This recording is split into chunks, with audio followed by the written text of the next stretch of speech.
Bismillahirrahmanirrahim. Assalamualaikum warahmatullahi wabarakatuh. Perkenalkan, nama saya Sahrul dari kelas PT IKD Fakultas Teknik Universitas Negeri Makassar. Di sini saya akan mempresentasikan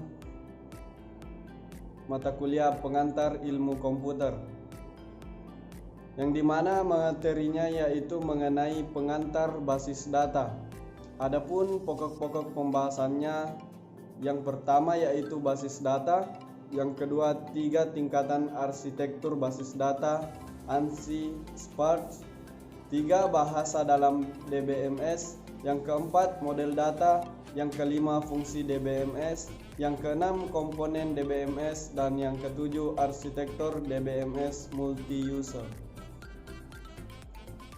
Kita masuk dalam materi yang pertama yaitu mengenai basis data. Basis data merupakan sumber informasi yang dapat dipakai bersama. Setiap pemakai membutuhkan pandangan yang berbeda terhadap data yang disimpan di dalam basis data.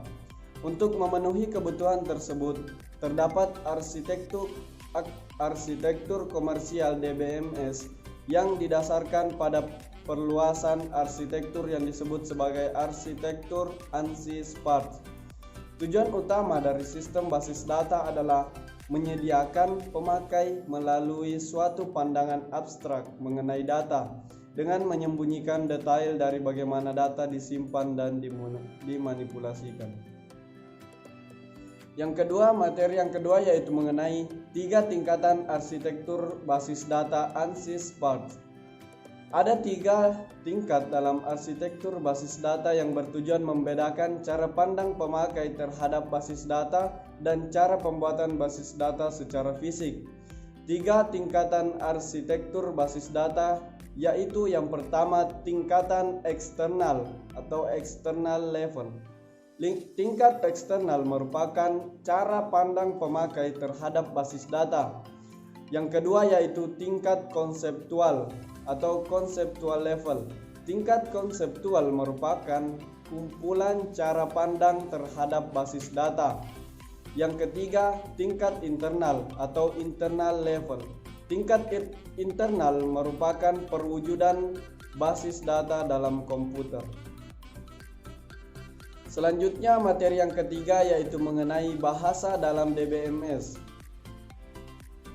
DBMS atau Database Management System adalah kumpulan program yang mengkoordinasikan semua kegiatan yang berhubungan dengan basis data. Dengan adanya berbagai tingkatan pandangan dalam suatu basis data, maka untuk mengakomodasikan masing-masing pengguna dalam piranti lunak, manajemen basis data biasanya terdapat bahasa-bahasa tertentu yang disebut yang pertama data sublanguage. Data sublanguage adalah subset bahasa yang dipakai untuk operasi manajemen basis data. Yang kedua yaitu non-prosedural, digunakan untuk menjabarkan data yang diinginkan tanpa menyebutkan bagaimana cara pengambilannya. Kita masuk ke dalam materi yang keempat yaitu mengenai model data.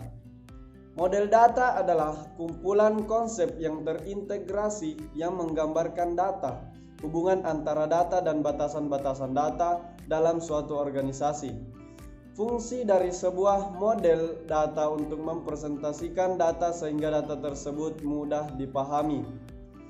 Untuk menggambarkan data pada tingkat eksternal dan konseptual digunakan model data berbasis objek atau model data berbasis record. Yang pertama, model data berbasis objek. Model data berbasis objek menggunakan konsep entitas, atribut, dan hubungan antar entitas. Beberapa jenis model data berbasis objek yang umum adalah yang pertama entity relationship, yang kedua semantik, yang ketiga fungsional, dan yang keempat object oriented. Yang kedua, model data berbasis record. Pada model data berbasis record, basis data terdiri dari sejumlah record dalam bentuk yang tetap yang dapat dibedakan dari bentuknya. Ada 3 macam jenis model data berbasis record. Yang pertama, model data relasional. Yang kedua, model data hierarki. Yang ketiga, model data jaringan. Adapun fungsi-fungsi dari DBMS, yang pertama, penyimpanan, pengambilan, dan perubahan data. Yang kedua, katalog yang dapat diakses pemakai. Yang ketiga, mendukung transaksi. Yang keempat, melayani kontrol konsurensi. Yang kelima, melayani recovery. Yang keenam, melayani autorisasi.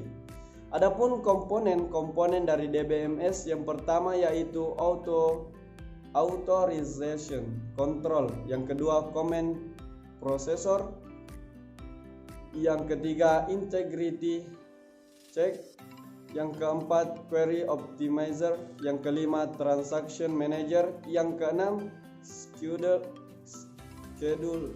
yang ketujuh recovery manager, dan yang kedelapan buffer manager. Adapun materi yang terakhir yaitu mengenai arsitektur DBMS multi-user. Yang pertama, teleprocessing. Arsitektur tradisional untuk sistem multi-user adalah teleprocessing, di mana satu komputer dengan sebuah CPU dan sejumlah terminal. Semua pemrosesan dikerjakan dalam batasan fisik komputer yang sama. Yang kedua yaitu file server.